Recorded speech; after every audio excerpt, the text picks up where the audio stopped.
Have you ever been sitting in a meeting, like one of those truly soul-crushing meetings that just seems to drag on for hours and absolutely nothing gets decided and everyone is just haggling over the wording of a single memo? Oh, yeah. We've all been there. It's the worst. Right. Or maybe you have dealt with a coworker who is just so incredibly thorough, so, entirely committed to following every single rule to the letter that they seem to intentionally do everything wrong and they just slow the whole team down. Out there purposefully trying to ruin the company. Yeah. Exactly. You sit there wondering if it's deliberate. Well, what if I told you that wasn't just standard workplace incompetence? What if that behavior was actually a highly classified, government-sanctioned method of warfare? It sounds like a joke you'd make by the water cooler, but Uh, I mean, it is an entirely real military strategy.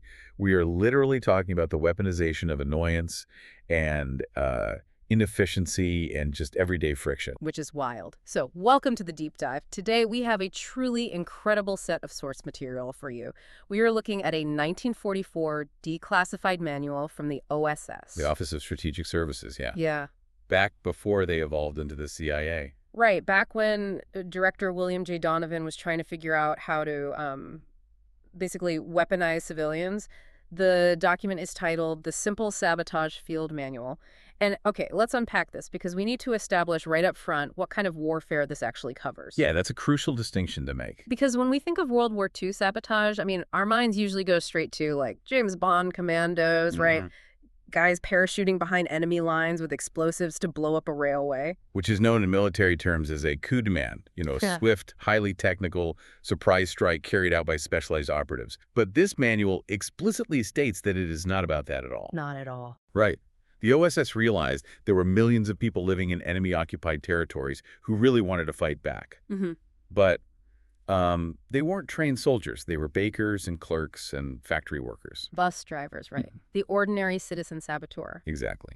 So our mission in this deep dive is to explore how the OSS figured out how to take completely unremarkable human behaviors and literally the contents of a standard kitchen pantry and turn them into this invisible drag on the enemy's war machine. And it's brilliant. Wow. But to get there, the manual actually starts by addressing the hardest part of the whole operation, which is the human mind. Yeah, the psychology of it. Right? The transition from an ordinary civilian to an active saboteur is not just some simple switch you can flip. Not at all. And the manual dedicates a ton of space to the psychology of this citizen saboteur. It really does.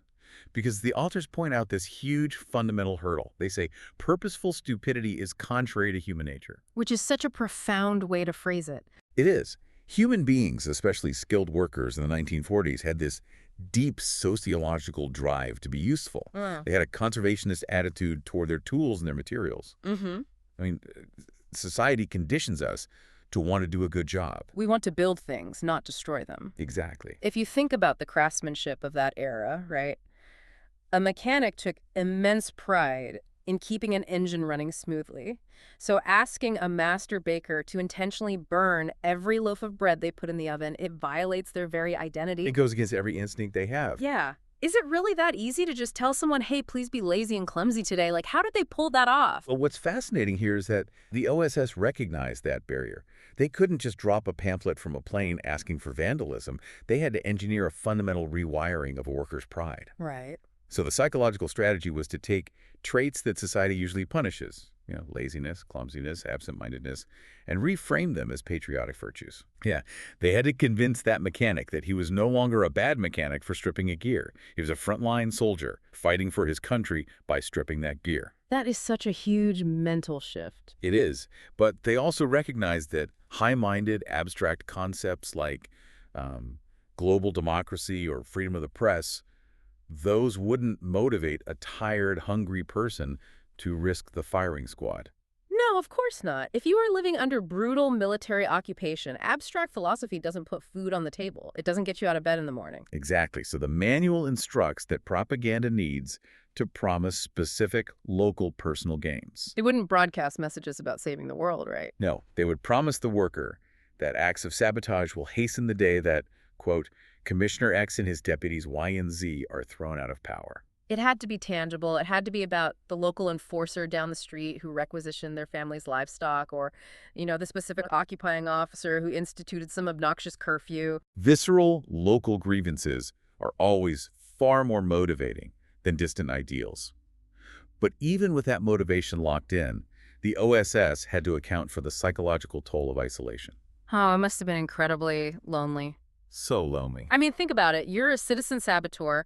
You successfully break a supply truck, but you can't go to the local pub and brag about it to your friends. You can't even tell your spouse. Because if they get interrogated, they might slip up. Right. You have to carry the secret entirely alone while literally everyone around you just thinks you're getting terrible at your job. And that psychological isolation was a massive vulnerability. A lonely saboteur quickly loses motivation. So to combat this, the OSS utilized what they called white radio and freedom stations. Which were illicit radio broadcasts. Yes, they would specifically praise the effectiveness of simple sabotage across the region. They would broadcast instances of successful sabotage in other districts. Oh, that's smart. So hearing that someone 2 towns over successfully derailed a supply shipment, it served a vital psychological function. It validated the isolated saboteur. It assured them they were part of a massive unseen army. Exactly. So once that mental hurdle is cleared, right, and the worker's mindset is reversed, the narrative of the manual shifts to the actual arsenal. And here's where it gets really interesting. Yeah. Because the citizen's arsenal isn't guns and ammo. Not at all. The manual explicitly states the arsenal is the kitchen shelf, the trash pile. They basically weaponized the mundane.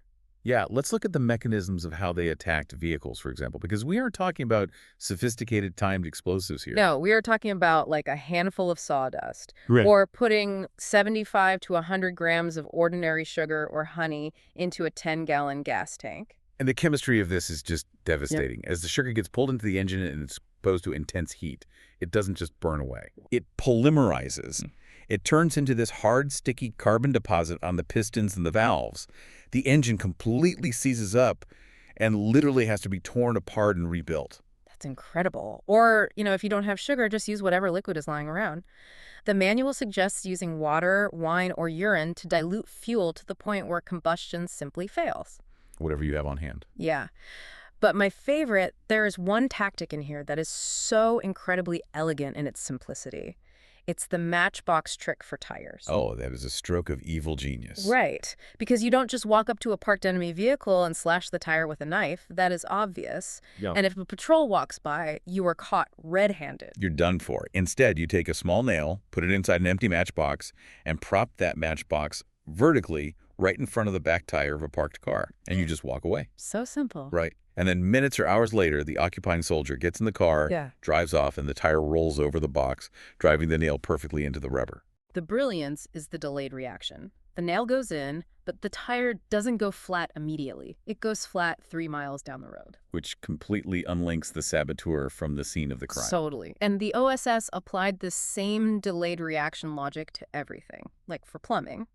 The manual instructs the saboteur to take a regular sponge, saturate it with a thick starch or sugar solution, squeeze it into a tight little ball, wrap it tightly with string, and let it dry. It sounds like a bizarre craft project. It does, but then you take that hard, tiny ball and flush it down a toilet at a military barracks or an enemy-controlled building. And as it travels down the sewer line, the water slowly rots the string. The string snaps, the sponge expands back to its normal size, and boom, you have completely plugged the sewage system deep underground. Oh, it's so gross, but so effective. And the ripple effect of that is what makes it a weapon. It isn't just a clogged toilet. It means the plumbing backs up into the barracks. Right. Suddenly, instead of training or patrolling, 50 enemy soldiers are diverted to dig up raw sewage pipes in the street. It creates a total logistical nightmare. And the same principle applies to industrial machinery. How so? Well, if an occupier has a large motor with a water cooling system, the saboteur just drops in a few pinches of hard grain, like rice or wheat. Just rice. Just rice. As the engine runs and the water heats up, the grain cooks, it swells, and it chokes the circulation. The engine block overheats and cracks from the inside out. Wow. Or, for electricity, dropping a single coin behind a light bulb fuse blows out the power to an entire area. That is MacGyver-level stuff right there. They even had low-tech delayed fuses for fires. They would wrap the base of a candle in paper so the candle itself acts as a timer. Yep. Or they would take a piece of string, run it over the heads of matches, and use that as a set-speed fuse. You basically calculate the burn rate of the string, set it, and you can be sitting in a cafe across town establishing an airtight alibi by the time the fire actually starts. Exactly. And looking at the sheer volume of these tactics, it becomes clear the OSS wasn't going for a single knockout punch here. A single blown engine doesn't win a global war. No, of course not. The mechanism of action here is scale and friction. One flat tire means nothing to an occupying army. But if you multiply these acts by tens of thousands of citizen saboteurs across an entire continent. The compounding effect is disastrous. Right. The enemy suddenly has to divert massive amounts of manpower, raw materials, and time just to deal with inexplicable maintenance issues. Yeah. Factories produce fewer parts. Trains don't arrive on schedule. It forces the enemy to build repair facilities instead of bomber factories. Precisely. But, there has to be a ceiling to this physical sabotage because executing these tricks, even the simple ones, is incredibly dangerous. You are living under a hostile military occupation. Life or death. Yeah, if the Gestapo catches you sabotaging a supply truck, you don't get a write-up, you get executed. So how did the OSS expect everyday people to do this and actually survive? That brings us to the manual's strict guidelines on safety and plausible deniability, because the OSS knew a dead saboteur is useless to the war effort. Right, and if too many locals get arrested, the collective morale of the resistance shatters. Exactly. So the cardinal rule of simple sabotage was that it always had to look like an accident. Which is why the manual stresses using materials that appear entirely innocent. Yes. If an enemy patrol stops and searches you on your way home from the factory and they find a blasting cap, your life is over. But if they search you and find a nail file, some matches, a few pebbles, some hair, and a little bit of salt. You just look like a person carrying everyday pocket junk. There is zero suspicion. Right. But beyond carrying innocent tools, the manual focuses heavily on the performance of the saboteur. You always had to have an excuse ready. The acting is key. It gives a scenario, right? A worker in a factory intentionally drops a heavy wrench across an electric circuit to short it out. If a supervisor questions them, the worker shouldn't act defiant. No, they should blame it on the fact that an air raid kept them up all night and they were simply half asleep and fumbled the tool. The manual literally says to be, quote, profuse in your apologies. But I have to push back here a little. Implementing that requires immense psychological fortitude. Oh, absolutely. It is one thing to drop a wrench when the room is empty. It is entirely different when an armed guard or an enemy supervisor is literally screaming in your face, accusing you of sabotage. How do you maintain that bumbling, apologetic, dumb guy routine while your life is on the line? It takes nerves of steel for sure. But it works because it weaponizes the enemy's own prejudices. Oh. Consider the psychology of a fascist occupying force. Their entire ideology relies on a narrative of supremacy. They inherently view the local, conquered population as inferior, uneducated, and incompetent. So the manual's telling them to use that. Yes. The saboteur is instructed to lean into that arrogance, hide behind a facade of stupidity, ignorance, overcaution, or even physical weakness. It's like a biological virus camouflaging itself as a harmless cell so the immune system just ignores it. That's a great way to put it. The saboteur flatters the occupier's ego, like, I'm not a secret agent, sir. I'm just exactly the bumbling local idiot you always assumed I was. Exactly. The occupier is much more likely to believe a machine broke due to the sheer stupidity of an inferior worker rather than calculated malice. Their own propaganda becomes their blind spot. That is brilliant. And the manual adds one more critical rule for safety. Never wait around to see the result of your work. It specifically notes, loiterers arouse suspicion. So you drop the grain in the cooling system and you just walk away. Curiosity kills the saboteur. Basically, yeah. So, okay, we have this robust system of physical destruction and camouflage, but eventually occupying forces adapt, right? They put armored guards around the motor pools, they lock down the factories. If the physical realm becomes too dangerous or tightly controlled, the OSS had to figure out how to attack the one thing the enemy couldn't put a padlock on. The bureaucracy. The paperwork. Yes. And this leads us to the final and, frankly, the most chillingly relatable part of the manual, sabotage through administrative paralysis. The human element. This is where the manual shifts from destroying equipment to destroying efficiency. Right. The goal is to make the systems of management and production so sluggish that the supply chain just grinds to a halt without a single physical tool being used. And the instructions for meetings and managers are so painfully specific. The manual tells managers in occupied territories to insist on doing absolutely everything through channels. Never permit shortcuts to expedite decisions. The ultimate red tape. Exactly. And when you are in a meeting, make long speeches. Talk as frequently as possible. Illustrate your points with long, irrelevant personal anecdotes to eat up the clock. Oh, man. And when a decision actually needs to be made, the manual advises to refer all matters to committees for, quote, further study and consideration. I love that part. And it gives a very specific mandate. Attempt to make the committees as large as possible, never less than 5 people. Never less than 5 people. Look, if you are listening to this on your commute right now, a mandatory 5-person committee to decide on a minor issue probably sounds suspiciously like your 10 a.m. calendar invite today. It really does. It sounds like modern corporate life. It's weaponized incompetence. Yeah. And once that committee finally meets, the manual says you're supposed to haggle over the precise wordings of minutes and resolutions. Bring up irrelevant issues from past meetings. It's agonizing. And the manual also targets middle management. How so?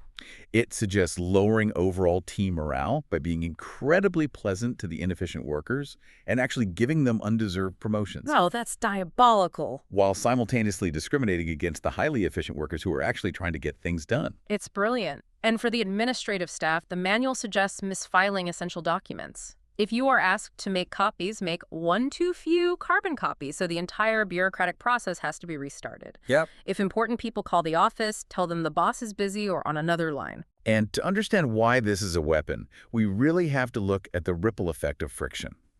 A misfiled requisition form doesn't just annoy a clerk. Right, it's bigger than that. That missing carbon copy means a train carrying essential coal sits idle in a rail yard for 3 days waiting for clearance. Wow. And because that train is delayed, a munitions factory hundreds of miles away loses a week of production. So the what is a misplaced piece of paper, but the how is a cascading logistical failure that completely paralyzes the supply chain. The manual even has instructions for general entry-level employees. Work slowly. Use a light hammer when a heavy one is needed so a task takes twice as long. Take needless time changing materials. Measure twice, cut once. No measure 10 times. Exactly. If you are measuring a part for a machine, measure the dimensions twice as often as necessary. Spend a longer time in the lavatory. The classic long bathroom break. Yes. And if you are ever confronted by a government clerk or a supervisor about your pace, the manual says to cry and sob hysterically at every occasion. Just cause a scene. Or pretend you don't understand foreign instructions. Act like the language barrier is completely insurmountable. And this approach is brilliant because it is entirely indistinguishable from standard organizational dysfunction. That's the scariest part. It is. I mean, how do you punish someone for being overly thorough or for strictly following the rules? You can't. If an employee measures a tank part 3 times instead of once, they just claim they're dedicated to quality control. Right. If a manager insists on a committee of 5, they claim they are building consensus and preventing errors. The occupying force cannot execute a clerk for crying under stress or a manager for holding too many meetings. It completely ties the hands of the enforcers. They lose their minds because they can't pinpoint the sabotage. They just think the entire local workforce is hopelessly inept. The net effect on the war economy is disastrous, yet no laws are explicitly broken and no bombs are thrown. It really is a masterpiece of asymmetrical warfare. When we look back at the scope of this 1944 Simple Sabotage Field Manual, it really reframes how we think about historical conflicts. It empowered everyday people. It proved that you did not need to be a highly trained soldier with a parachute and a machine gun to fight back against a massive fascist regime. The power of this strategy lies in collective, subtle resistance. The margins for error in any complex system, whether it is an engine block or a military supply chain, are actually incredibly small. Right. The citizen saboteur simply expands those margins bit by bit until the entire system collapses under its own weight. History is often shaped not just by the generals moving pieces on a map or by bombs dropping from the sky, but by hundreds of thousands of anonymous, everyday people making a conscious, quiet choice. A choice to drop a wrench, to leave a nail inside a matchbox, or to purposefully misfile a piece of paper. It is a profound reminder of the fragility of complex systems. It really is. So I want to leave you, our listener, with a lingering thought. The next time you are at work or running an errand or stuck in a soul-draining meeting that absolutely should have been an email, I want you to look around. Yeah, pay attention. Given how perfectly the OSS outlined the destructive, paralyzing power of bad management, endless committees, and bureaucratic delays back in 1944, you really have to wonder, when you encounter these exact frustrations in your own life today, are you just dealing with run-of-the-mill incompetence? Or is it possible that someone in your office is secretly running the simple sabotage field manual on you? It makes you look at that guy who keeps asking questions at the end of the staff meeting a little differently, doesn't it? It sure does. Thanks for joining us on this deep dive.